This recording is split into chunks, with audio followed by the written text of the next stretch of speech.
Ani చూడండి సమితి last లో మీకు బసిలేదు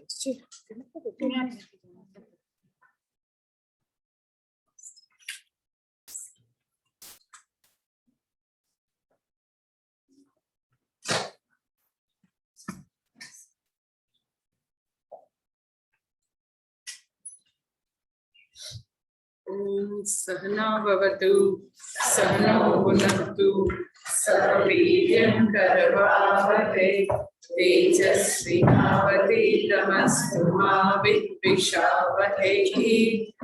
ओम शांति शांति शांतिः। श्रुतिस्मृतिपुराणानाम् आलयं करुणालयं नमामि भगवत्पादं शंकरं लोकशंकरं शंकरं शंकराचार्यं केशवं बादरायणं सूत्रभाष्यकृतो वन्दे भगवन्तो पुनः पुनः। ईश्वरो गुरुरात्मेति मूर्तिभेदविभागिने व्योमवद्व्याप्तदेहाय दक्षिणामूर्तये नमः। ओम नमो भगवते वैवस्वताय। ओम नमो भगवते वैवस्वताय। मृत्यवे ब्रह्म विद्याचार्याय। मृत्यवे ब्रह्म विद्याचार्याय। नचिकेतसे च। सत्य ट्राई करिए। ऋतं पिबन्तो सुकृतस्य लोके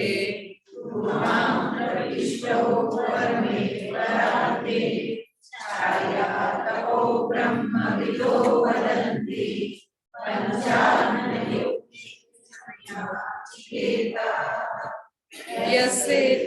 यस्येतुरिजानानाम् अक्षरं ब्रह्म यत्परम् अभयं नाचिकेतं शकेमहि। आत्मानं रथिनं विद्धि शरीरं रथमेव तु बुद्धिं तु सारथिं विद्धि मनः कर्तव्यमेव च।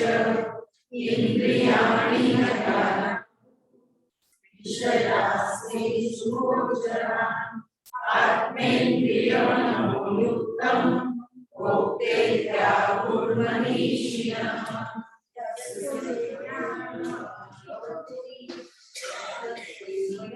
Okay, sir, one very.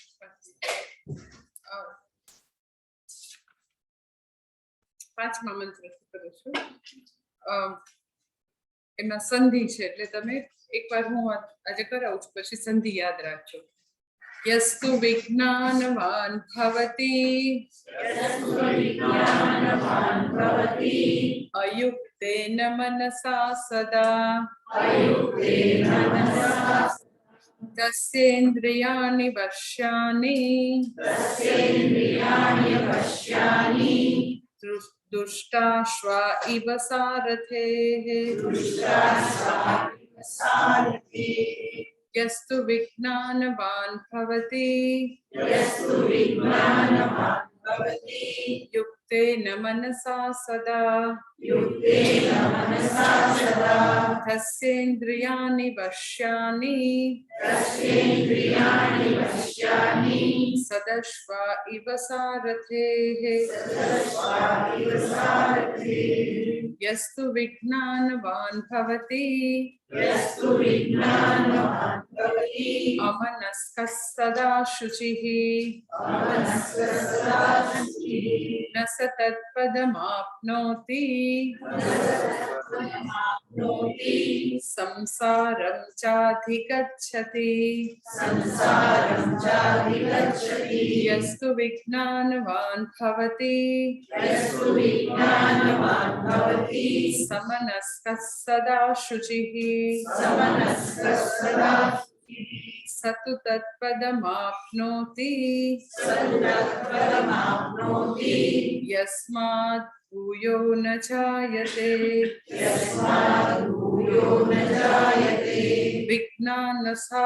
सारथिर्यस्तु मनः प्रग्रहवान् नरः सोत्वनः पारमाप्नोति तद्विष्णुः परमं पदम् इन्द्रियेभ्यः परायर्था अर्थेभ्यश्च परं मनः मनसस्तु परा बुद्धिः बुद्धेरात्मा महान् परः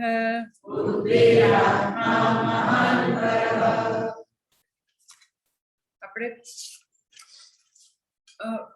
ત્રીજો ને ચોથો મંત્ર જે છે એમાં તો કે રથનું રૂપક આપ્યું છે શેને તો કે આ શરીરને રથનું રૂપક આપ્યું અને બુદ્ધિને સારથી મન જે છે એ તો કે લગામ છે ઇન્દ્રિયો ઘોડા છે અને ઘોડાને જવાનો માર્ગ જે છે એ જાણે કે વિષયો છે એવું આખું રથ રૂપક આપેલું છે આપણે ગઈકાલે જોયું કે બુદ્ધિ જે છે એ નેતૃ સ્થાને એ તો કે નેતા છે આ શરીર રૂપી રથમાં બુદ્ધિ નેતાના સ્થાને છે અને મન જે છે એ તો કે લગામના સ્થાને છે એટલે સારથી જે છે એ લગામને બરાબર પકડીને બેઠો હોય તો રથ એના ગંતવ્ય સ્થાને પહોંચી શકે અગર સારથી પોતાની લગામ જે છે ને લૂઝ મૂકી દે તો ઘોડાને જ્યાં જવું હોય ત્યાં જશે ગમે તેવા ખાડા ટેકરાવાળા માર્ગમાં જશે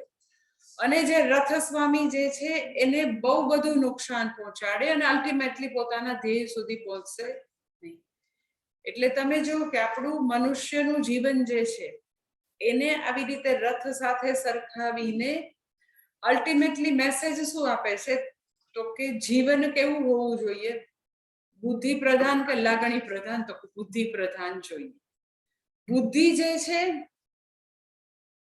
એ જે નિર્ણયો લે એ પ્રમાણે લાગણીઓએ ચાલવાનું છે in other word you can સે આપણા જીવનની સવારથી સાંજ સુધીની બધી જ ક્રિયાઓ બધા જ જે કર્મો જે છે એ બધા જ કર્મો ઇન્દ્રિયોની બધી જ પ્રવૃત્તિઓ ઉપર ચાપતી નજર કોની હોય તો કે બુદ્ધિની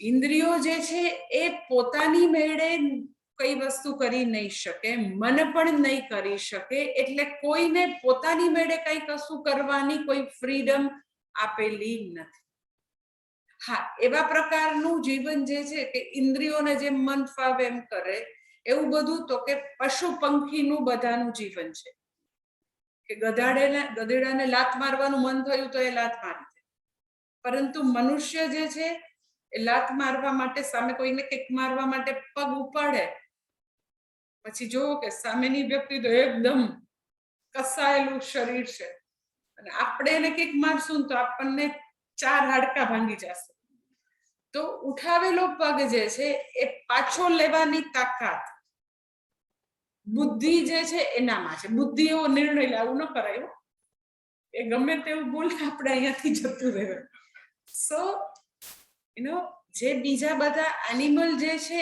એ પોતાને ભગવાને જેવા આવેગો ગોઠવેલા છે જેને આપણે શાસ્ત્રના શબ્દોમાં કહીએ તો પ્રકૃતિગત રીતે એ લોકો જીવે એને જેવી પ્રકૃતિ છે એ લોકો એના નેચરલ જે બધા આવેગો છે એમાં જ એ જીવશે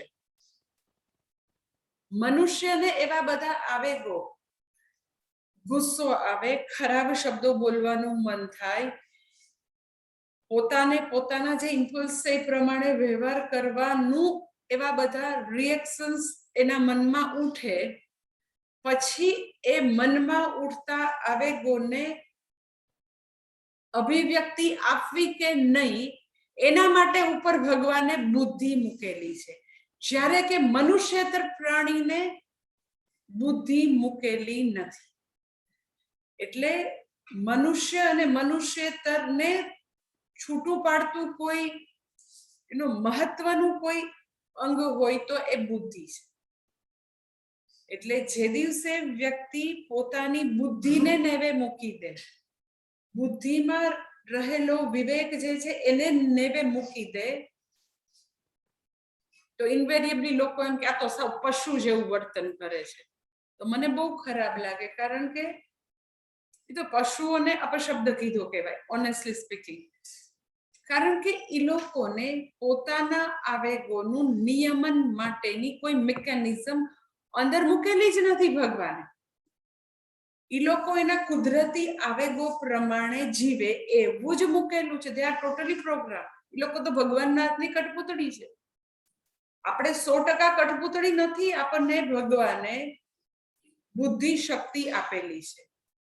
એટલે આખું જે રથની ઉપમા આપેલી છે, રથ રૂપક આખી જે આ બે મંત્રમાં વાત કરે છે, સૌથી મોસ્ટ ઇમ્પોર્ટન્ટ વસ્તુ કન્વે એ કરવી છે કે મનુષ્યનું જીવન બુદ્ધિ પ્રધાન હોય. બુદ્ધિ પ્રધાન એટલે શું? હજી આગળના મંત્રોમાં ઘણું વિસ્તૃત વર્ણન કરશે, આપણે હવે જોઈએ. પરંતુ આપણને ખાલી આ બધું અત્યારે ત્રીજો ને ચોથો મંત્ર આટલું જ બતાવે છે કે દ્રષ્ટાંત અને દ્રાષ્ટાંત શું છે. દ્રષ્ટાંત એટલે આ બધું રથ છે, ઘોડા છે, માર્ગ છે, એ બધું દ્રષ્ટાંત છે. દ્રષ્ટાંત એટલે જેને માટે આપેલું એને દ્રષ્ટાંત કહેવાય. તો તમને ખ્યાલ આવે છે કે કેટલું બધું સિમિલર છે. સાવ આઈડેન્ટિકલ હોય તો એને રૂપક કે ઉપમા ન કહેવાય, તો બે એક જ વસ્તુ છે એવું કહેવાય. પરંતુ ઘણા બધા આસ્પેક્ટ જે છે દ્રષ્ટાંતના, તો કે દ્રષ્ટાંત સાથે મેચ થતા હોય. તો સારથી જે છે એને જો માર્ગનું ભાન નથી, સારથી જો દારૂ પીધેલો છે, તો રથ સ્વામીને ગમે ત્યાં લઈ જશે. એમ આ શરીર રૂપી રથની અંદર બુદ્ધિ જે છે એ વિવેક શૂન્ય છે, એને કોઈ પણ પ્રકારનું ભાન નથી. તો મનુષ્યનું જીવન તો કે ગમે ત્યાં એવી રીતે ભટકી ધ્યેયહીન રીતે જીવી અને મનુષ્ય પોતાનું કિંમતી આયકું પૂરું કરી દેશે. એટલે મન અને બુદ્ધિનો સંઘર્ષ જે છે એ કદાચ આપણે ખાલી જોઈ શકીએ ને તો પણ હું તમને એમ કહું કે ખરેખર આપણે પ્રગતિના માર્ગમાં પહેલું પગથિયું ચાલેલું છે એવું કહેવાય. કારણ કે બહુ બધા લોકોને પોતાની જે મનની ગતિવિધિ છે એને માઇન્યુટલી જોઈ બી નથી શકતા. મનની ગતિવિધિ તો જવા જ દો તમે, પોતાની ઇન્દ્રિયો જે છે એના ઇન્દ્રિયોના જે કર્મો છે, કર્મેન્દ્રિયોના, જ્ઞાનેન્દ્રિયના કર્મો જે છે એને પણ જાગૃતિપૂર્વક જોઈ નથી શકતા. કે સપોઝ એનો બોલવાની વસ્તુ છે, જીભ જે છે એ કર્મેન્દ્રિય અને જ્ઞાનેન્દ્રિય બંને છે. તો જીભનું બોલવાનું કર્મ, બોલીએ ત્યારે આપણને સંભળાય બી ખરું આપણે જે બોલીએ, એટલે કેવું ટેન્જિબલ કહેવાય આમ એઝ સચ. મનની મન અને બુદ્ધિની વસ્તુઓ જે છે એની કમ્પેરિઝનમાં ઘણી સટલ છે, બહુ જ સૂક્ષ્મ છે. પરંતુ બોલીએ તો સંભળાય બી ખરું. બોલીએ તો તમે જો કે કેટલા લોકોને એવી ખબર પડે છે કે ક્યાં અલ્પ વિરામ આવે, ક્યાં પૂર્ણ વિરામ આવે, ક્યાં પોઝ છે, ક્યાં આપણે અવાજ જે છે એની પીચ ઊંચી કરી શકાય, ક્યાં આપણે નોર્મલ રીતે બોલાય. ખાલી કર્મેન્દ્રિય. અને કેવી? તો કે 2-2.5 વર્ષના થાય ત્યારથી બોલવાનું શરૂ થઈ જાય. 80 વર્ષ સુધી કેટલું, ક્યારે, કેવી રીતે બોલી શકાય એ સમજ આવતી નથી. જે સમાજે 2-2.5 વર્ષે ભગવાને આપી તો દીધી વાચા, પરંતુ એની ઉપર વિવેકપૂર્ણ રીતે આપણે એની પાસેથી કામ લઈએ, જીભ રૂપી કર્મેન્દ્રિય પાસેથી ક્યાં આવડે છે આપણને? એટલે મોટે ભાગે, એટલે હું તમને કહું છું ને, એક વાક્ય પૂજ્ય સ્વામી દયાનંદજીનું છે કે મોટે ભાગે તો કે એક્શન્સ ઓછા છે, કર્મો ઓછા છે, રિએક્શન્સ વધારે છે. ખાલી આટલા ઉપર મનન કરો ને પોતાની ડે ટુ ડે લાઈફમાં કે કેટલી ક્રિયાઓ છે, કેટલી પ્રતિક્રિયાઓ છે.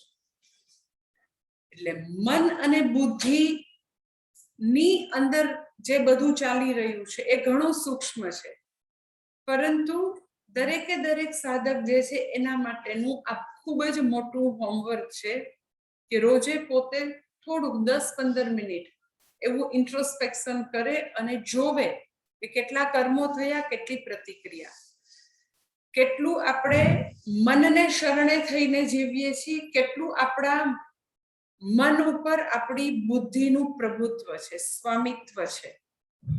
કેટલી વાર મન મને ઢસડીને લઈ જાય છે, કેટલી વાર મનની બધી વસ્તુઓ જે છે એને તો કે આપણે ના કહી શકીએ છીએ કે ના, નથી કરવાનું, ભલે ગમે તેટલું મન થાય, નથી કરવાનું. એટલે એ બધી વસ્તુ માઇન્યુટલી જોવા માટે તો કે વ્યક્તિએ રોજે સ્વ નિરીક્ષણ, આત્મનિરીક્ષણ કરવું પડે. કોઈ પણ પ્રકારના સ્ક્રીન જે છે એ સામે રાખ્યા વગર બધું બંધ કરીને શાંતિથી બેસવું પડે તો ઘણી બધી ખબર પડે. એટલે હજી પોતાની જ્ઞાનેન્દ્રિય અને કર્મેન્દ્રિયની જે બધી ગતિવિધિ છે એમાં પણ આપણી હજી ચાંચ ન ડૂબતી હોય તો મન બુદ્ધિની વસ્તુને જોવી ઘણી અઘરી છે, પણ જોવી જોઈએ કે આપણા જીવનના નિર્ણયો બુદ્ધિ કરે છે કે મન મને હંમેશા ઢસડી જાય છે. એટલે મેં તમને કીધું કે મન જે છે એમાં બધા આવેગો છે, એમાં બધી લાગણીઓ છે. પ્રેમની લાગણી પણ ત્યાં છે, દ્વેષ પણ ત્યાં છે, લોભ પણ ત્યાં છે, આસક્તિ પણ ત્યાં છે, બધું મનની અંદર છે. એટલે બધા જ પ્રકારની, જેને તમે સારી લાગણીઓ કહો, જેને આવી આપણને ખૂબ નુકસાનકારક કહો, દ્વેષ અને ગુસ્સાની, ઈર્ષાની લાગણીઓ, એ બી ત્યાં જ પડેલી છે મનમાં. તો એ બધી લાગણીઓનું મેનેજમેન્ટ કોણ કરશે? તો કે બુદ્ધિ. એટલે સાધના જે છે, મનુષ્યના જીવનની સાધનાને ઘણી જુદી જુદી રીતે, જુદા જુદા મોડેલથી સમજી શકાય. લાઈક સત્વ રજસ તમસના મોડેલથી બી સમજી શકાય. એક બીજી વસ્તુ, બીજું મોડેલ અહીંયા આગળ છે કે આપણા વ્યક્તિત્વમાં બે પાસા છે, ઇમોટિવ પાસું અને કોગ્નિટિવ પાસું. ઇમોશન્સને ફેંકવાનું કોઈ કહેતું જ નથી, ઇમોશન્સને ઉતરતી ગણવાનું કોઈ કહેતું નથી. એટલે મનુષ્યના જીવનની સાધના ઓર પરિપક્વતા ત્યાં છે કે બંને એકબીજામાં, એકમેકમાં મર્જ થઈ જાય, ઇમોટિવ પર્સન અને કોગ્નિટિવ પર્સન. બીજા શબ્દોમાં કહીએ તો કે બુદ્ધિ જેટલી જેટલી લાગણીઓને પરમિશન આપે એટલી એટલી લાગણીઓ વ્યક્ત થાય. એટલે બહુ બધી જગ્યાએ એવું થતું હોય કે પ્રેમના નામને આસક્તિ હોય, માતૃ પ્રેમના નામે તો કે ભયંકર આસક્તિ હોય, પોતાના પુત્ર પ્રેમના નામે તો કે આસક્તિ, ભયંકર આસક્તિ હોય. એટલે હંમેશા લોકોને શું, એટલે હંમેશા જે આપણે શુભ લાગણી, યોગ્ય લાગણીઓ કઈ એવું જ હંમેશા હોવું જરૂરી નથી. એટલે મેં તમને કીધું કે જો ઇન્ટ્રોસ્પેક્શન થોડું બી થઈ શકે તો ખબર પડે કે પ્રેમ અને આસક્તિમાં તો કે ઘણી બધી એવી પાતળી દિવાલ છે. કર્તવ્ય અને કર્માસક્તિમાં, પોતાનું કર્તવ્ય કર્મ અને કર્માસક્તિ તો કે એમાં બી પાતળી દિવાલ છે. ક્યાં આગળથી મારી બ્યુટી પૂરી થઈ જાય છે અને ક્યાં આગળથી તો કે એવી અનનેસેસરી વસ્તુઓ માથે ઓઢેલી છે તો એ આપણને ખબર નથી. એટલે મનુષ્યનું જીવન જે છે એ બેઝિકલી વિવેકની યાત્રા છે. ગમે તેટલી મહાન વેલ્યુ છે, મહાન વેલ્યુ કે ધર્મ જે છે એ બી એક સીમારેખા ઓળંગી દો તો એ ધર્મ પણ અધર્મમાં પરિવર્તિત થઈ શકે. એટલે જેની વિવેક બુદ્ધિ, જેનો સારથી જે છે એ હંમેશા સાવધાન છે, જાગૃત છે, નિપુણ છે, તો બધી એની લાઈફ જે છે એ બરાબર ચાલશે. એટલે મન અને બુદ્ધિની ગતિવિધિઓ જે છે એને જોવી અને આપણે અલ્ટિમેટલી આપણે આપણી જાતને એવી રીતે જોઈએ કે મનનું સામ્રાજ્ય છે કે બુદ્ધિએ લીધેલા નિર્ણયોનું સામ્રાજ્ય છે. બીજી વસ્તુ અહીંયા કહે છે કે રૂપકમાં ત્રીજા ને ચોથા મંત્રમાં કે ઇન્દ્રિયો રૂપી ઘોડા છે અને એ ઘોડાઓ જે છે એ તો કે જુદા જુદા વિષયોમાં આ શરીર રૂપી રથને ખેંચી જાય છે. એટલે જે રથ જે છે એને તમને ખ્યાલ છે કે ઘોડાઓ રથને ખેંચે અને રસ્તા ઉપર લઈ જાય. ક્યાં? તો કે જ્યાં આગળ સારથી કે એ રસ્તા ઉપર જાય. તો શરીર રૂપી રથ જે છે એમાં તો કે આ બધી ઇન્દ્રિયો રૂપી 10 ઘોડા છે. 5 જ્ઞાનેન્દ્રિય, 5 કર્મેન્દ્રિય રૂપી ઘોડા જોડેલા છે આ શરીર રૂપી રથને. આંખ ને, કાન ને, નાક ને, ત્વચા ને, હાથ ને, પગ, એ બધા ઘોડાઓ છે. એટલે એ બધા ઘોડાઓની લગામ બુદ્ધિના હાથમાં છે. એટલે તમે જો કે આંખ જે છે એ બતાવશે કે આ મૂવી, આ પિક્ચર આવવાનું છે. આ નવી હોટલમાં જો પિઝાનું બોર્ડ માર્યું છો, કંઈક નવા ઇટાલિયન પિઝા શરૂ થયા. એટલે આ ઇન્દ્રિયો જે છે એ તો કે એ બધું દર્શન કરશે, શ્રવણ કરશે, એ તો કે ગમન કરશે, જશે. એ બધી ઇન્દ્રિયો રૂપી ઘોડા જશે. ક્યાં જશે? તો કે એનો માર્ગ કયો છે? તો કે વિષયોમાં જશે. એટલે વિષયોની માહિતી તો કે આ બધા 10 ઘોડાઓ વિષયોની માહિતી મન સુધી પહોંચાડે. એટલે આપણને તરત મન થઈ જાય કે હવે તો સેલ સેલ સેલ લાગ્યું છે, હવે જલ્દીથી લઈ આવ્યો, 40% સેલ છે, કે આ રેસ્ટોરન્ટમાં બહુ જ સરસ જમવાનું છે. એટલે શા માટે ઇન્દ્રિયોને ઘોડાની ઉપમા આપી? તો કે આ રથ જે છે, શરીર રૂપી રથ, ઇન્દ્રિયો જે જે ડેટા આપશે, જે જે માહિતી પૂરી પાડશે, એમ શરીર રૂપી રથને ભાગવું છે. ક્યાં? તો કે વિષયોના માર્ગમાં ભાગવું છે. એટલે આવા પ્રકારની ઉપમા આપી, આવા પ્રકારનું રૂપક આપ્યું. એક્ઝેક્ટ તમે જો લાગુ પડે કે 10 ઇન્દ્રિયો બાહ્ય વિષયોનું દર્શન કરીને એ માહિતી મન સુધી પહોંચાડે. મન જો એને ખૂબ જ એવી રીતે એ પોતે કંઈક બુદ્ધિના કયામાં નથી, સપોઝ, તો એ બુદ્ધિને પૂછવા જ ન જાય, કહી દે હાલો જઈએ અને પૂરું થઈ ગયું. બુદ્ધિનું હોવા ન હોવાનું તો કઈ મહત્વ જ નથી. એટલે જે આવેગો ઉઠ્યા એ માર્ગ ઉપર તો કે વ્યક્તિ ચાલી ગઈ. જે ફેન્સી ફેન્ટસી જે બી ઉઠે, વિષયોનું દર્શન કરીને, વર્ણન સાંભળીને, અનુભવને વાગોળીને, કોઈ બી રીતે મનમાં જે વિષયો આવ્યા એ પ્રમાણે વ્યક્તિ જીવન જીવતી. એટલે આવા પ્રકારનું રૂપક કીધું. આ બધા જે છે એક્ઝેક્ટ તમે જો લાગુ પડે છે. હવે જેવી રીતે ત્રીજો ને ચોથો મંત્ર જે છે એ આપણે પેરથી લેવાના, સાથે લેવાના મંત્ર છે. એમ પાંચમો ને છઠ્ઠો મંત્ર જે છે એ પણ તો કે એવી રીતે સાથે લેવાના મંત્ર છે. ત્રીજા ચોથામાં તો આપણને કઈ ચોઈસ નહોતી, કારણ કે ભાષાંતર જ ત્રીજું ચોથું સાથે લ્યો તો આખી રથરૂપક કલ્પના પૂરી થાય. પાંચમો ને છઠ્ઠો મંત્ર, હવે પછીના 4 મંત્ર જે છે એ મંત્ર હવે તો કે આખી રથનું રૂપક વર્ણવ્યા પછી હવે એ વર્ણન શરૂ કરે છે કે સારથી વિવેકી હોય તો વ્યક્તિ ક્યાં પહોંચે, સારથી અવિવેકી હોય તો ક્યાં પહોંચે. એટલે એનો વ્યક્તિ જે છે એને હંમેશા એવી પોતાની લાઈફમાં, મનુષ્યને હંમેશા એવી ચોઈસ છે. ક્યારેય મનુષ્ય જે છે એને એવું નથી કે બધા બારણાઓ બંધ થઈ જાય છે, એવું નથી. એને હંમેશા પસંદગીની બારી ભગવાને ખુલ્લી જ રાખી. અને એ જ મનુષ્યને બીજા મનુષ્યેતરથી છૂટું પાડનાર સૌથી મહત્વનું તત્વ હોય તો આ છે કે ચોઈસની બારી, ફ્રીડમ જે છે એ હંમેશા છે જ.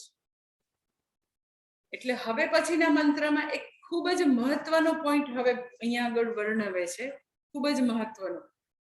આપણે આપણી રોજબરોજની જિંદગી જીવતા હોય એમાં somehow બધાને એવું એક કન્ફ્યુઝન હોય કે આપણે સુખી કે દુખી થઈએ છે કારણ કે બહારે કંઈક છે.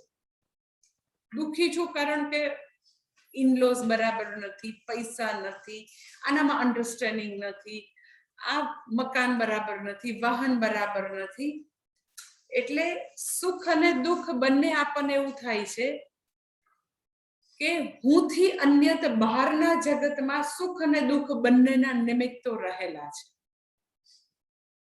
તો હવે મંત્રમાં એવું કહે છે કે એવું જરા પણ નથી, બિલકુલ એવું નથી. એ ગીતાજીના 6થા અધ્યાયમાં જે વસ્તુ છે એ કહે છે કે આત્મૈવ આત્મનો બંધુ આત્મૈવ રિપુરાત્મના. એ વસ્તુ અહીંયા હવે વર્ણવે છે કે અગર તમારી બુદ્ધિમાં પૂર્ણ વિવેક છે તો સુખી. બુદ્ધિમાં વિવેક નથી, બુદ્ધિ જે છે એને મદિરા પીધેલી છે અને એ એવી રીતે જ જીવન જીવે છે તો દુખી. એટલે અલ્ટિમેટલી બુદ્ધિરૂપી સારથી જે છે એ યોગ્ય છે કે અયોગ્ય એને આધારે મારા સુખ દુઃખ નક્કી થશે, નહીં કે બહારના સંજોગો કે લોકો મારા સુખ દુઃખ નક્કી કરશે. એટલે તમે જો કે આ ઓરિએન્ટેશન કેટલું બધું જબરજસ્ત છે કે જ્યારે બી કોઈ વ્યક્તિ પોતાના દુખડા વર્ણવશે તો તમે એવી કેટલી વ્યક્તિ જોઈ કે જે એવું કહેશે કે હા મારામાં કંઈક ઇમ્પ્રુવમેન્ટ કરવાની જરૂર છે ને એટલે હું ઇમ્પ્રુવમેન્ટ નથી થયું ને એટલે આટલી બધી મુશ્કેલીમાં છું, એટલે આટલો ત્રાસ થાય છે, એટલે આટલું દુઃખ થાય છે. જો આટલું હું મારામાં પરિવર્તન લાવી શકું તો જીવનમાં ઘણું બધું સરખું થઈ જાય. તમે જોજો જેટલા લોકો દુઃખનું વર્ણન કરશે તો દુઃખનું નિમિત્ત હુંથી અન્યત બારે હોય ને હોય જ.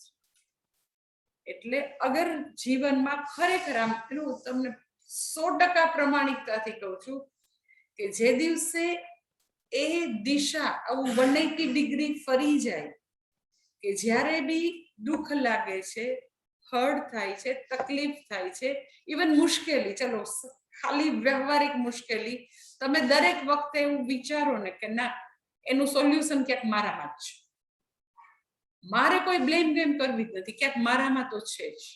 હજી ક્યાંક એવી ભગવાને ચોઈસની બારી ખુલ્લી તો રાખી છે, મારે બ્લેમ કરવું જ નથી. કારણ કે બ્લેમ કરવાનું દુનિયાને કારણે હું દુઃખી છું એવું સમજણા થયા ને ત્યારનું એવું ગલત ઓરિએન્ટેશન જબરજસ્ત પડેલું છે. પણ એકવાર તમે એની દિશા ફેરવીને જુઓ શું થાય છે. 100% ખાતરી આપું કે જગતની કોઈ વ્યક્તિ ક્યારેય દુઃખી નહીં કરી શકે, કારણ કે ત્યાં છે જ નહીં અને સુખ પણ નથી થયા. જગતની કોઈ વ્યક્તિ સુખી બી નથી કરી શકતી. મન એવ મનુષ્યાણામ કારણમ બંધ મોક્ષયો. ઓનેસ્ટલી એટલે જ્યારે આપણી દિશા જે છે આવૃત સ્વ તરફ થશે, બધી જ વસ્તુ મને મારામાં શોધવી છે, પછી તમે જો કોઈની તાકાત નથી કે આપણને ક્યાંય હલાવી છે. ગુરુણાપી દુઃખેન ન વિચાલ્યતે, 6થા અધ્યાયમાં ભગવાન કહે છે કોઈ મહાનમાં મહાન વિપત્તિ બી હલાવી ન શકે. પરંતુ આ એવું બહુ જ મોટું જબરજસ્ત હોમવર્ક છે કે every time you ask yourself, એમ લાગે છે ને કે આણે ન કર્યું, તમારી મેળે કરવાનો પ્રયત્ન તો કરો. ક્યાંક ભગવાને નાનકડી તો નાનકડી બારી ખુલ્લી રાખી જ હોય. હું તમને ગઈકાલની મારી વાત કરું, આમ સૌ એકદમ ફની છે, બહુ એવું કઈ બહુ ગ્રેટ એક્ઝામ્પલ નથી, પણ I have train my self આવી જ રીતે કે મારે ક્યાંય બ્લેમ કરવું જ નથી. ભગવાને આપણને મેન્ટલી ફિઝિકલી ચેલેન્જ તો નથી જન્માવ્યા, થેન્ક ગોડ આપણને બધી ઇન્દ્રિયો સલામત આપી છે, આપણે આપણું ધ્યાન રાખી શકીએ. અને જો ધારીએ તો આપણા ભારતવાસી જેને ઘણાને જરૂર છે એવા અનેક લોકોનું ધ્યાન રાખી શકાય એવી તાકાત દરેક વ્યક્તિને આપેલી છે. ત્યારે કોઈ બિચારા છે જ નહીં.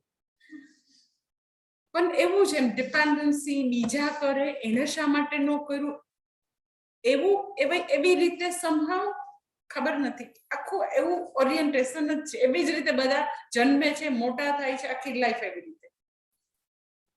તો પાવર બધે હતું, મારી કુટિયામાં નહોતું. ઓકે, ઇલેક્ટ્રિશિયન જતો રહ્યો કે ના હવે કઈ ન થાય. અને બધા જે બી કરનારા હોય, બધા જ મારી આસપાસના લોકો બધા કે એ તો માતાજી નો થાય. તો મને બરાબર ખબર હતી કે આખી રાત મારી કુટિયામાં લાઈટ ન હોય તો મારાથી 10:30 નું લેક્ચર અને 4:30 નું લેક્ચર લેવા મને તકલીફ થાય, કારણ કે જો ઊંઘ સરખી ન થાય તો. બીજું ન જોઈએ, ખાલી એક ફેન જોઈએ, કદાચ લાઈટ ન હોય તો બી ચાલે, એસી વગર બી ચાલે, બધું ચાલે, પણ એક પંખો તો જોઈએ. અને ઇલેક્ટ્રિશિયન ઘરે જઈને એ તારે જલસેથી હું તો જમું છું માતાજી. તો મેં ખાલી એટલી વિનંતી કરી કે ના મને તો તકલીફ પડે. એટલે એને મને સામે કીધું તમારે બધા મહેમાન છો, બધી લાઈટ 2 કલાક બંધ કરી દઈશ. તો મેં કીધું નો પ્રોબ્લેમ, કરી દે છે ને. મેં કીધું અમારા બધા સાધકોને હું આખી રાત ન સૂઈ શકું તો એ લોકો 2 કલાકની ઊંઘ ત્યાગી શકે, પણ મને ખબર હતી એવું નહીં થાય. એને મને ખાલી આમ પેલું પ્રેશરાઇઝ કરવા માટે જ કહેતો હતો. મને ખબર હતી કે હોય કાંઈક તો રસ્તો હોય, કોઈ દિવસ રસ્તા ન હોય જ નહીં. એમ તો કઈ વાંધો નહીં, બંધ કરી દેજે ને 2 કલાક, કોઈ પ્રોબ્લેમ નથી. પછી આવ્યો અને મને તો મારો જરાય વિષય જ નથી, મને કોઈ ટેકનિકલ વસ્તુનું ખરેખર મેં કોઈ દિવસ રસ લીધો નથી, એટલે મને જ્ઞાન નથી. પણ મને એટલી ખબર પડે કે કાંઈક તો રસ્તો નીકળે. ખાલી એક પંખો કરવા માટે આખા આશ્રમમાં લાઈટ હોય તો નાનકડું દોરડું તો માણસ ખેંચી શકે ને, કાંઈક તો થાય જ ને. તો આવી નિર્ણય કર્યું તો within you can say like અનીસભાઈ 1.5 કલાકમાં થઈ ગયું હશે ને, 1 કલાકમાં થઈ ગયું. તો હવે તમે આખી આ ઘટનાને જુઓ કે હું એવી રીતે કહી શકું, જરૂર કહી શકું કે જો અમારો એરિયા નથી. આ લોકોને ભાન છે કઈ? મેનેજરથી માંડીને કોઈને ભાન નથી કે મારે કાલ ભણાવવાનું હોય, શું હોય માણસને આખો દિવસ કામ કરે. I can always blame. પણ મને એટલું બી આપેલું છે ને કે ભગવાનની કૃપાથી, ટેકનોલોજીની કૃપાથી આપણી પાસે મોબાઈલ હોય, ઇલેક્ટ્રિશિયન હોય, આપણે એને પૈસા આપી શકીએ. કેટલી ભગવાનની કૃપા છે કે આપણે પૈસા ચૂકવી શકીએ એવી આપણી સ્થિતિ છે, આપણે બોલાવી શકીએ એવી આપણી સ્થિતિ છે, આપણે એને માર્ગદર્શન આપી શકીએ એવી બુદ્ધિ છે. તો જ્યારે બી આપણે બ્લેમ ગેમ કરીએ છીએ ને ત્યારે આપણા રિસોર્સિસ તરફ આપણે કદી જોતા જ નથી. જ્યારે કે ભગવાને તમે કલ્પના ન કરી શકો એટલા રિસોર્સિસ થી દરેક વ્યક્તિને ભરેલી પૃથ્વી ઉપર મોકલેલી છે. કદી એને એક્સપ્લોર કરવા નથી, કદી પોતાની બધી વસ્તુ જે છે એ પૂરેપૂરી ચકાસવી નથી કે આપણે કોઈની જરૂર નથી, આપણે આપણો ભાર ઉપાડી શકીએ અને બીજા અનેક લોકોનો ઉપાડી શકીએ એવા સમર્થ ભગવાને એવું આપણે જોવું છે. અને અલ્ટિમેટલી તો કે આપણે આપણા દુઃખના કારણો જગતમાંથી શોધ્યા કરીએ છીએ. એટલે સૌથી મોટી ખરેખર સાધક તરીકે આપણી સાધના એ છે કે ભગવાન અરે જગતને, ભગવાનને, ગ્રહોને, આસપાસની વ્યક્તિઓને, પોતાના પ્રારબ્ધને બધે દોષ દેવાનું બંધ કરી અને આ એક જ વસ્તુ ગીતાજીનો 6ઠા અધ્યાયનો 5મો શ્લોક, આત્મેવ આત્મનો બંધુ આત્મેવ રિપુરાત્મનઃ. કયો આત્મા આત્માનો બંધુ બનશે, કયો આત્મા આત્માનો દુશ્મન બનશે, એ હવે અહીંયા આગળ આ 5મા અને 6ઠા મંત્ર ઓનવર્ડ્સ એ બધું કહે છે. એટલે આ બધા 4 મંત્રની આ સંગતિ છે કે હવે પછી શું આવી રહ્યું છે તો કે બરાબર છે, તમે જો તમારું જીવન વિવેકપૂર્ણ રીતે જીવો તો તમારી જાત તમારી સાથે હંમેશા મિત્ર તરીકે રહેશે. મિત્ર કોણ છે તો કે હંમેશા સહાયક હોય. પરંતુ જો તમારી બુદ્ધિએ મદિરા પીધેલો છે, તમારી બુદ્ધિમાં વિવેકનું સામર્થ્ય નથી, તો બરાબર છે કે વ્યક્તિ જીવનમાં દુઃખની પરંપરાની ગર્તામાં ડૂબી જશે. એટલે આપણા હાથમાં છે ઉદ્ધરેત આત્મના આત્માનમ ન આત્માનમ અવસાદે. મારે જ મારો ઉદ્ધાર કરવાનો છે, કોઈ નથી આપવાનું. એટલે એ 5મો મંત્ર છે. હું બોલું છું, તમે રિપીટ કરજો. યસ્તુ વિજ્ઞાનવાન ભવતી અયુક્તેન મનસા સદા तस्येन्द्रियाणि वश्यानि दुष्टाश्वा इव सारथे કે છે યહ અવિજ્ઞાનવાન સારથિ તુ સદા અયુક્તેન મનસા ભવતિ તસ્ય ઇન્દ્રિયાણિ સારથેઃ દુષ્ટાશ્વા ઇવ અવશ્યાનિ કે જેનો યહ અવિજ્ઞાનવાન સારથિ કે જેની બુદ્ધિરૂપી સારથી અવિવેકી છે અવિજ્ઞાનવાન એટલે અવિવેકી છે અને સદા અયુક્તેન મનસા ભવતિ કે જે વ્યક્તિનું મન વશમાં નથી જેનો બુદ્ધિરૂપી સારથી તો કે હંમેશા અવિવેકી છે મન જેનું વશમાં નથી એનું શું થશે કે તો કે તસ્ય ઇન્દ્રિયાણિ સારથેઃ દુષ્ટાશ્વા ઇવ અવશ્યાનિ એની ઇન્દ્રિયો રૂપી ઘોડા જેવી રીતે સારથીના વશમાં ઘોડા ન હોય એમ એની ઇન્દ્રિયો વશમાં નહીં હોય જેમ પેલો સારથી જે છે એ પોતાના ઘોડાને વશમાં ન રાખે અંકુશમાં ન રાખી શકે એમ આવો અવિજ્ઞાનવાન સારથી પોતાની ઇન્દ્રિયોને મનને વશમાં રાખી શકતો નથી એટલે સૌથી પહેલું કે છે પહેલો શબ્દ છે અવિજ્ઞાનવાન યસ્તુ અવિજ્ઞાનવાન ભવતિ કે જે અવિજ્ઞાનવાન વ્યક્તિ છે અવિજ્ઞાનવાન એટલે શું તો કે એ વ્યક્તિને કોઈ પણ જાતનો જીવનમાં વિવેક નથી વિવેક એટલે શું આપણે અવિવેકી વ્યક્તિ છે એવું આપણે ગુજરાતીમાં પણ શબ્દ વાપરતા હોય તો કયો વિવેક કરવાનો છે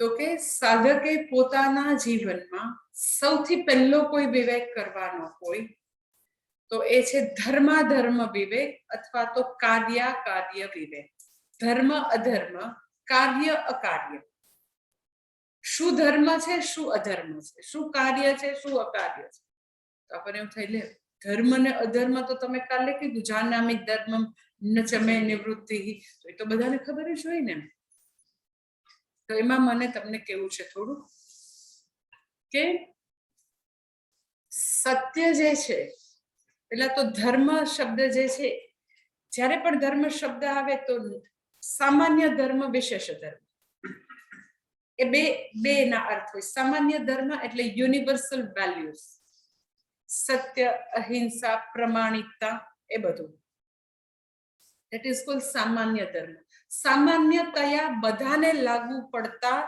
જે પ્રિન્સિપલ્સ છે ધર્મ જે છે ને સામાન્ય ધર્મ વિશેષ ધર્મ એટલે વ્યક્તિએ પોતાના જીવનમાં જે રોલ પ્લે કરવાના છે ધેટ ઇઝ કોલ્ડ વિશેષ ધર્મ ઓકે હવે વિવેકની ક્યાં જરૂર છે તો કે સામાન્ય ધર્મ અને વિશેષ ધર્મ મનુષ્યના જીવનમાં હંમેશા બ્લેક એન્ડ વ્હાઇટની જેમ સ્પષ્ટ હંમેશા હોતા નથી ક્યારેક હોય અને ક્યારેક ન પણ હોય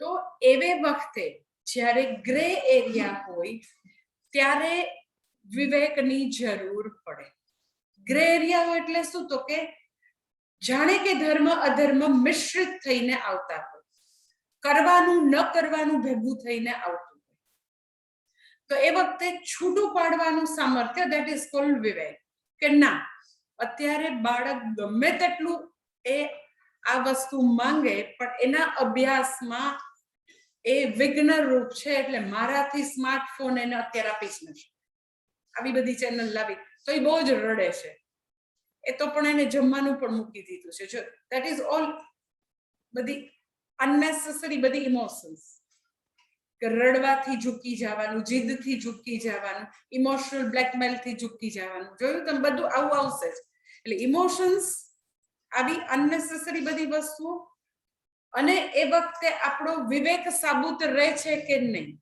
એ વખતે કર્તવ્ય અકર્તવ્યનું જ્ઞાન છે કે નહીં કે મારે પુત્ર મારા સંતાન તરફની એવી ડ્યુટી થાય કે એ કે એટલે બહુ જ રડે દુખી થાય એટલે આપવાનું, કે પછી એ વખતે કદાચ 2 દિવસ ન જમે તો વાંધો નહીં.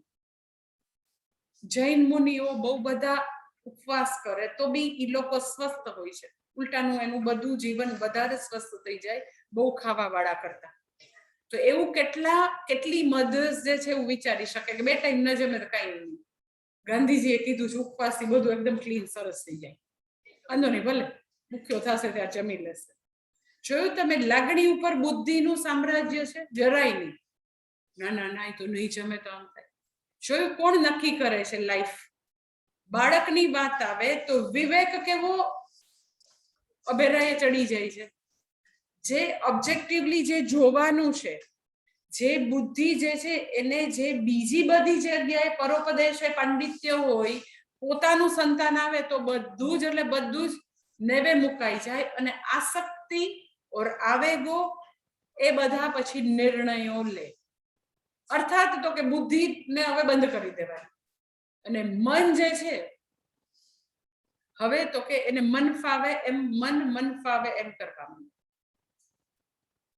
એટલે અવિજ્ઞાનવાન વ્યક્તિ જે છે, ઇન અધર વર્ડ તો કે એનામાં વિવેક નથી. કયો વિવેક? તો કે આવો ધર્મ કર્તવ્ય અકર્તવ્ય વિવેક નથી. કારણ કે લાઈફમાં આવું જ્યારે ગ્રે એરિયા આવે, મિક્સ થઈને આવે, ત્યારે વ્યક્તિને ભાન રહેતું નથી. એક વસ્તુ. બીજી વસ્તુ, પછી એ જે કરે એ પાછું વળી જસ્ટિફાય બી કરે કે બરાબર જ કરે છે, આમ જ કરવાનું. એટલે આપણા શાસ્ત્રો કેટલા મહાન છે કે જ્યારે ગ્રે એરિયાની વાત આવે, ધર્મ કર્તવ્ય અકર્તવ્યનો વિવેક ન રહે આપણને, તો તૈતરીય ઉપનિષદમાં એવું કે ત્યારે તારા ગુરુ પાસે જઈને પૂછ કે આવા સંજોગોમાં હું મારા બાળકની અનનેસેસરી બધી ડિમાન્ડને પૂરી કરું, એ મારું કર્તવ્ય કહેવાય કે અકર્તવ્ય કહેવાય? મારા ભાઈને હું હેલ્પ કરીને હું એને ડિપેન્ડન્ટ બનાવું છું, એનું ભલું કરું છું કે એને હું પરાધીન બનાવું છું? એટલે તમે જો કે પોતાના ભાઈ બહેનને, પોતાની આસપાસની નીડી લોકોને મદદ કરવી એ એક વેલ્યુ છે. ક્યાં સુધી મદદ કરી શકાય એ બીજી વસ્તુ છે કે આપણે એને એના પગે ઉભા રહે એવા સ્વમાની બનાવવાના હોય, બીજી વેલ્યુ છે. તો 2 વેલ્યુ સામસામે ટકરાય તો આપણને ભાન પડે છે કે ક્યાં આગળ આપણી હવે સીમા રેખા, લક્ષ્મણ રેખા આવી ગઈ કે ના, હવે ન કરાય મદદ.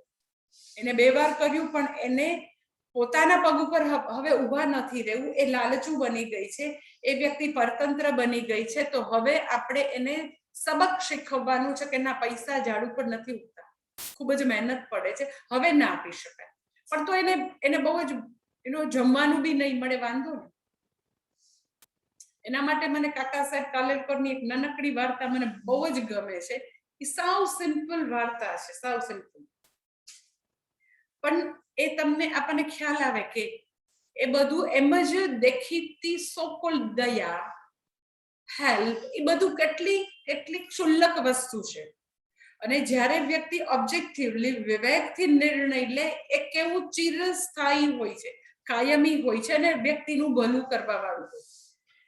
એની એવી નાનકડી વાર્તા છે કે એ કહે છે કે મારા એક ફ્રેન્ડ જે છે એનું ડેથ થઈ ગયું, તો એમ કે હું એની ઘરે ગયો તો મેં જોયું કે એને 4 દીકરાઓ અને એના ઘરનું કેવી રીતે ગુજરાન ચાલે એવું હું 1-2 દિવસ એટલે મને આઈડિયા આવી ગયો કે એક ખૂબ જ સુંદર મોટું સરગવાનું ઝાડ હતું અને એમાં બહુ બધી પુષ્કળ શીંગો થતી હતી. તો એની માં જે છે વૃદ્ધ, એ રોજે એ શીંગો વેચીને ઘરનું ગુજરાન ચલાવતી હતી. તો આ 4 છોકરાઓને ખબર હતું કે મારી માં બધું કરે, મારે ક્યાં કરવાની જરૂર. તો એક રાત્રે પોતે ઉભા થઈ અને સરગવાનું વૃક્ષ કાપી નાખે છે. તો બરાબર છે, કાપી નાખ્યું તો બીજે દિવસથી ખાવાનો પ્રોબ્લેમ થાય તો ભલે થાય. 4 દિવસ ભૂખ્યા રહ્યા, 8 દિવસ ભૂખ્યા રહ્યા, ખૂબ જ તકલીફ થઈ. પણ પછી તો એ લોકોનું શું થશે એમ કરીને જો એ વૃક્ષ ન કાપે તો આ 4 આળસુના આળસુ. એટલે એનો વૃક્ષ કાપી નાખવું, આજીવિકા જૂટવી લેવી, એ દેખીતી રીતે આપણને એમ લાગે કે આ કઈ કરે, અકાર્ય કહેવાય. કાર્ય થોડું કહેવાય. પણ ક્યારેક કાર્ય અકાર્ય થઈ જાય, અકાર્ય કાર્ય થઈ જાય, ક્યારેક ધર્મ અધર્મ થઈ જાય અને અધર્મ ધર્મ થઈ જાય. એના માટે વિવેક બુદ્ધિ સબૂત જોઈએ. નથી વિવેક બુદ્ધિ આપણી ગ્રે એરિયામાં ચાલતી તો તૈતરીય ઉપનિષદનો જસ્ટ ઇમેજિન કે મંત્ર એવો કે કોને મંત્ર કે તો કે ગુરુજી પાસેથી ભણી ગણીને વિશારદ થયેલા શિષ્યો પોતાની ઘરે જતા હોય ત્યારે ગુરુજી જે છેલ્લા ઉપદેશના મંત્રો કે એમાંનો આ મંત્ર છે. યદિ તે કર્મ વિચિકિત્સા વા વૃત્ત વિચિકિત્સા વા સ્યાત તત્ર તમ તો કે જ્યારે કર્મ વિચિકિત્સા એટલે શંકા, વૃત્ત વિચિકિત્સા એટલે વ્યવહારિક વસ્તુઓ માટે કોઈ તને શંકા જાય તો તું અલુક્ષા ધર્મ કામા સ્યુહુ, તું એવા નિસ્વાર્થ ગુરુ પાસે જઈને સલાહ લેજે કે આવા સંજોગોમાં મારા ભાઈને હેલ્પ કરાય, આવા સંજોગોમાં મારા સંતાનનું કરાય ભલું, કે સંતાનને મારી બધી વસ્તુથી ડિપ્રાઇવ રાખવાના હોય. એટલે લોકો પોતાની જે સંબંધોની દુનિયા જે છે એમાં મેં જોયું છે, આઈ મે બી રોંગ ઓલ્સો, પણ બહુ બધી વાર દુઃખી છે કારણ કે કાર્યનો ધર્મનો વિવેક નથી. અર્જુન જેવા અર્જુનને પણ વિવેક નહોતો. ધર્મપુત્ર એવા યુધિષ્ઠિરને બી નહોતો, જે ધર્મપુત્ર કહેવાય. કે એને જ્યારે આ લોકો કૌરવોને લોકો ખૂબ જ મોટું એક સભાગૃહ બાંધે છે અને કહે છે કે એનું ઉદ્ઘાટન છે. ઉદ્ઘાટન પહેલા છે ને આપણે થોડોક જુગાર રમશું પાસાની ગેમ. તો એ જે રમવાનું જે છે એમાં કઈ હા પાડવી કઈ જરૂરી નથી. ના પછી તો મારા પેલા શું કહે પિતાજી ધૃતરાષ્ટ્ર કાકાને ખરાબ લાગ્યો.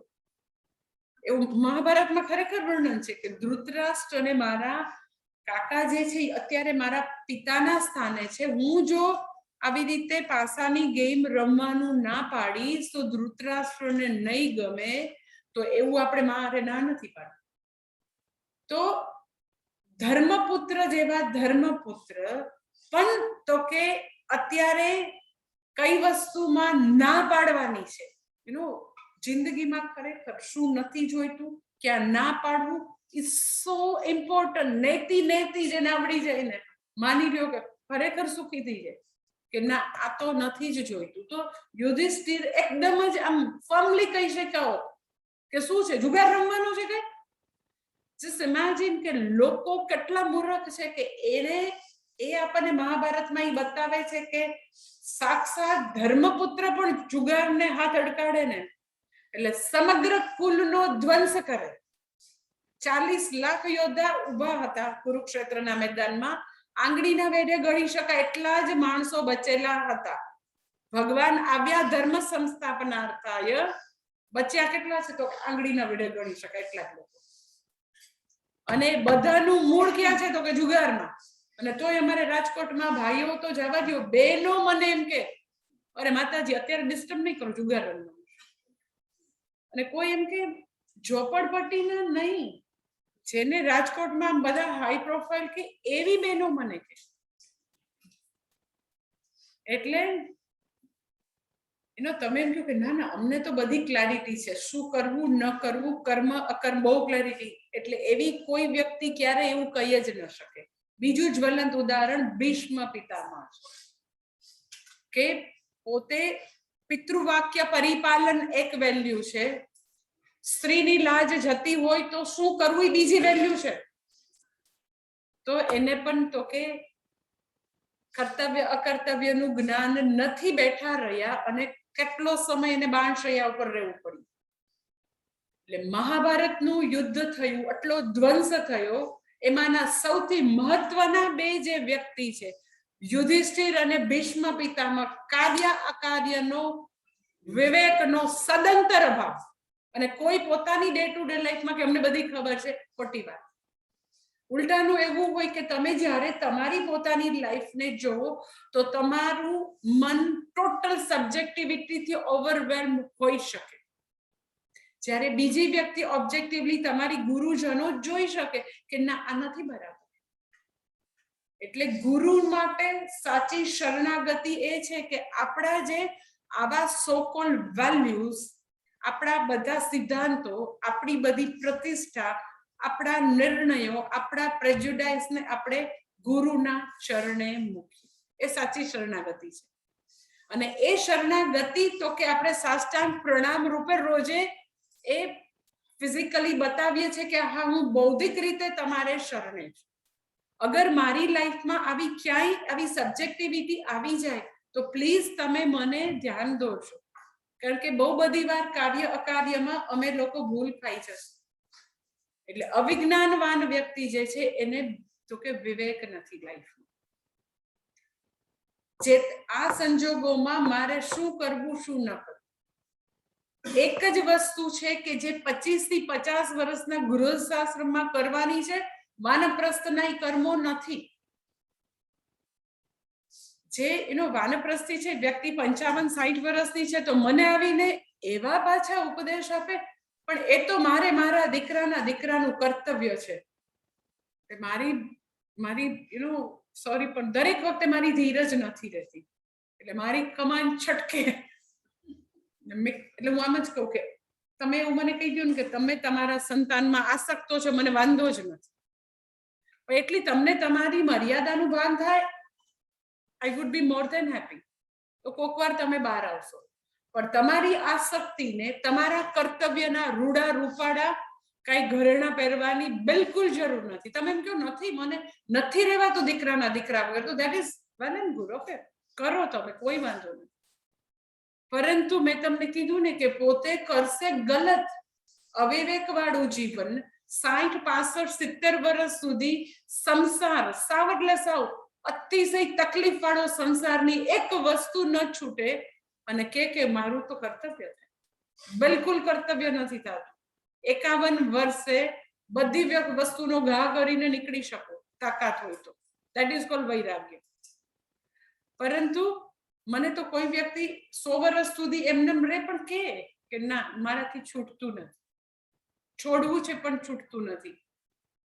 એટલે એનીવે 25 થી 50 ના ગૃહસ્થાશ્રમના કર્તવ્ય કર્મો 60 વર્ષે ન હોય અને આપણે ડ્રાઇવિંગ સીટ ઉપરથી ઉતરી અને આપણા દીકરા અને પુત્રવધુને હેન્ડઓવર કરવું પડે. કોણ કરે છે? એટલે એવા ગ્રે એરિયા ખૂબ જ છે કે વ્યક્તિને પોતાની પર્સનલ લાઈફમાં ક્યારે છોડી દેવાનું છે, ક્યારે ગ્રહણ કરવાનું છે, ક્યારે હવે ભગવાને પૃથ્વી ઉપર જેને માટે મોકલેલા છે એ કલ્યાણ કરવાનું છે, નથી ખબર પડતી. એટલે હું કાયમ તમને કહું કે સાધકનું આખું જીવન તો કે એ વિવેકની યાત્રા. દરેક વખતે વિવેક નથી ખબર પડતી, ખરેખર ગુરુને જઈને પૂછો કે અહીંયા મારું શું કર્તવ્ય થાય, શું કરવું જોઈએ, શું મારો ધર્મ થાય. અર્જુન એ ગીતાજીમાં સૌથી પહેલા કે છે ધર્મ સમ્મૂઢ ચેતા. ધર્મ માટે મૂઢ એટલે મોહિત નહીં, સારી રીતે મોહિત મારું ચિત્ત છે. મને નથી ખબર પડતી કે અત્યારે રણ મેદાનમાં હું યોદ્ધા તરીકે છું કે પુત્ર પૌત્ર તરીકે ઊભો છું, ખબર નથી પડતી. એક રિલેટિવ, એક સંબંધી, મિત્ર તરીકે ઊભો છું કે મારા દેશના આતતાયુને દુશ્મનને મારવા માટે ઊભો છું, નથી ખબર પડતી મારો કયો રોલ છે. તો ધર્મ સમ્મૂઢ ચેતા છું. તો તમે પ્લીઝ મને ધર્મ શું થાય, અધર્મ શું થાય, તમે મને વિવેક આપો. તો આટલો તેજસ્વી અર્જુન પણ થાપ ખાઈ જાય, ધર્મપુત્ર પણ થાપ ખાય. ભીષ્મ પિતામહ જેવી મહાન વ્યક્તિ આખા મહાભારતમાં કોઈ નથી કે જેને ભગવાનનું આટલા 1008 નામ વાળું વિષ્ણુ સહસ્રનામ આપ્યું, જેને માટે ભગવાન પોતાની પ્રતિજ્ઞાઓ મૂકી દે. એવા ભીષ્મ પિતામહ, એનાથી ખરેખર કોઈ મહાન ભક્ત હોય જ ન શકે. એટલું મહાન કેરેક્ટર. એ બી જો ધર્મ માટે થાપ ખાય તો આપણે કઈ અભિમાન કરવાની જરૂર નથી. સો અવિજ્ઞાનવાન વ્યક્તિ એટલે શું? તો કે જે વ્યક્તિ આવી અવિવેકી છે. આદિશંકર એના માટે હજી બીજો શબ્દ વાપરે છે, અપ્રગૃહિત મનઃ.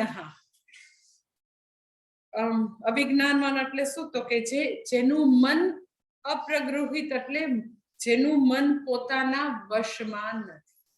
ધેટ ઇઝ કોલ્ડ અવિજ્ઞાનવાન. જેનું મન એકદમ લૂઝ છે. શા માટે? તો કે મન જે છે એ જે વસ્તુઓની ડિમાન્ડ કરે ત્યાં એને જવું છે. ધેટ ઇઝ કોલ્ડ અવિજ્ઞાનવાન વ્યક્તિ. મન શા માટે ડિમાન્ડ કરે છે? તો કે મનની એવી બધી વાત છે કે મનને સમહાવ એવા પ્રકારના અમુક વેલ્યુઝ મળેલા છે આસપાસના જગતમાંથી. એવી વેલ્યુઝ, એવી ગલત વેલ્યુઝ કે બહુ પૈસા હોય ને એટલે બહુ સારું, મોટી ગાડી છે ને એનું તો કે લાઈક એનું વિઝિટિંગ કાર્ડ, મોટી ગાડી. એની પાસે આવો બંગલો છે એટલે મહાન. એટલે આવી એમ જ આપણે જે વાતાવરણમાં નાનાથી મોટા થયા હોય એટલે જોઈને સાંભળીને લોકોના વ્યવહારથી એમ જ અંદર આવું કન્ડિશનિંગ થઈ હોય કે નાના હોય તો પેલી મોટી ગાડી લઈને અંકલ આવતા હતા ને ડોક્ટર અંકલ, ડોક્ટર બનવું બહુ મહાન અને મોટી ગાડી એટલે બહુ સારું. અને જો બધા ફંક્શનમાં તો કે એ બહુ પૈસા વાળા છે ને એને સભામાં તો કે ચીફ ગેસ્ટ તરીકે બોલાવ્યા. એટલે નોઈંગલી અનનોઈંગલી આપણે આવા જરાક 3-4 વર્ષના થયા હોય ત્યારથી એવું ગ્રહણ કરેલું છે કે પૈસા એટલે સારું, પાવર એટલે બહુ મહાન, કલેક્ટર એટલે બહુ મહાન, મોટો બંગલો એટલે બહુ મહાન, પછી આવા પ્રકારનું શરીર એટલે બહુ સારું. મને ખરેખર એ મારા માટે બહુ અચરજ છે કે એવું કોણે નક્કી કર્યું કે વ્હાઈટ સ્કિન એટલે સારું, બ્લેક એટલે નહીં સારું, વજન વધારે એટલે નહીં સારું. મીન્સ કે લાઈક મેડિકલી વજન વધારે અને આપણે કઈ રોગ થાય એની વાત નથી કરતી, પણ એમ કે ઝીરો ફિગર કરીના કપૂરની જેમ સોયના નાકામાંથી નીકળી જાય એવું ફિગર એટલે સારું, એવું નક્કી કોણે કર્યું? કાળા વાળ એટલે સારું, ગોલ્ડન વાળ એટલે સારું. જો એટલે તમે જો કે આપણે ચાઇલ્ડહુડ થી અવળા થયા ત્યાં સુધી આખા ટોટલ સોસાયટી માંથી આપણી ઉપર કેવું જબરજસ્ત કન્ડિશનિંગ થાય છે. ખાલી તમે જુઓ તો તમને ખબર પડે કે એ બધી કમર્શિયલ થી આપણા સબકોન્શિયસ માઇન્ડને, જગતના લોકોના વ્યવહારથી આપણા સબકોન્શિયસ માઇન્ડને કેવું બધું કન્ડિશનિંગ છે. અને કોઈ દિવસ આપણે જોતા નથી કે આ શું છે. પણ આ બધું ફેર એન્ડ લવલી વાપરીએ એટલે ગોરા થઈ જાય. તો આપણને બધાને વિજ્ઞાનમાં 6-7મા ધોરણમાં આવ્યું કે સ્કિનનો કલર મેલેનિન નામના દ્રવ્યને કારણે છે. It has nothing to do with fair and lovely. અને એનો કલર સાંભળો છે એટલે એનું વ્યવસાય નથી થતું. ગમે તેટલી શરીર વધારે હોય એવો છોકરો પણ એવું ઈચ્છે કે તો કે આવી એટલે કેવું આખું કેવું છે. ધેટ ઇઝ કોલ્ડ, શાસ્ત્રની ભાષામાં એને શોભના અધ્યાસ કે જે વસ્તુ ખરેખર નથી એને આવું સુપર ઇમ્પોઝિશન કરીને જોવાનું, વેલ્યુ ખોટી એડ કરવાની કે આવું શરીર હોય ને એને સારા કહેવાય, પૈસા હોય ને એને સારું કહેવાય, મોટો બંગલો એટલે સારું. વ્યક્તિની કોઈ વેલ્યુ નહીં, એની આજુબાજુની બધી વસ્તુની જ ખાલી વેલ્યુ. ક્યાંથી આવ્યું છે? એટલે અહીંયા આગળ આદિશંકર એ અવિજ્ઞાનવાનની આવી પણ વ્યાખ્યા બીજી આપે છે કે અપ્રગૃહિત મન છે, જેનું મન બિલકુલ વશમાં નથી, જેનું મન તો કે વિષયોમાં દોટ મૂકે છે. કારણ કે એના બધું જોઈએ છે, બંગલો જોઈએ, ગાડી જોઈએ, એટલે એ બધું જોઈએ એનો વાંધો નથી, પણ એટલું બધું વિષયોનું તીવ્ર આકર્ષણ કે બધી જ વેલ્યુઝને, નીતિને નેવે મૂકીને મારે ભેગું કરવું. શાસ્ત્રને કદી કોઈ સક્સેસ, કોઈ મહત્વકાંક્ષા સામે વાંધો જ નથી. અગર વાંધો હોય તો ભગવાનની આખી દ્વારિકા સુવર્ણની હતી. અર્જુનનું નામ ધનંજય હતું.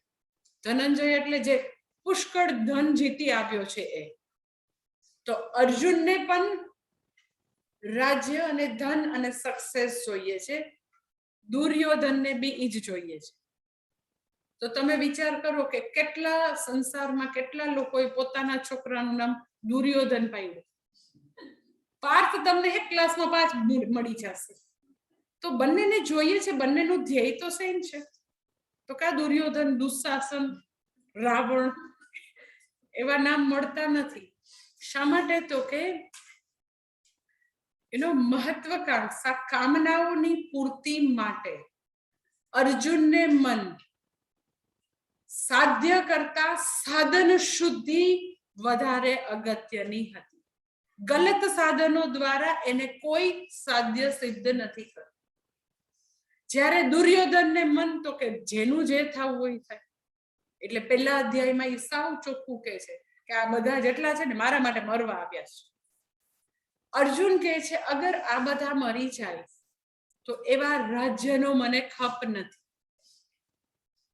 એટલે જ્યારે વ્યક્તિને એવા ભયંકર આવેગો હોય, શોભના અધ્યાસને કારણે, જગતની બધી ગલત વેલ્યુઝને કારણે ભયંકર રીતે ક્વિક મની જોઈએ છે, તો બધી જગ્યાએ બાંધછોડ કરશે. દુર્યોધનની જેમ તો કે સાધ્ય કરતા સાધન કરતા સાધ્ય ઇમ્પોર્ટન્ટ થઈ જાય. એટલે કોઈ પણ પ્રકારનો વિવેક નથી. સાધન શુદ્ધિનો, કાર્ય અકાર્યનો કોઈ વિવેક જ નથી. કાંઈ પણ કરો પણ મને પૈસા આપો.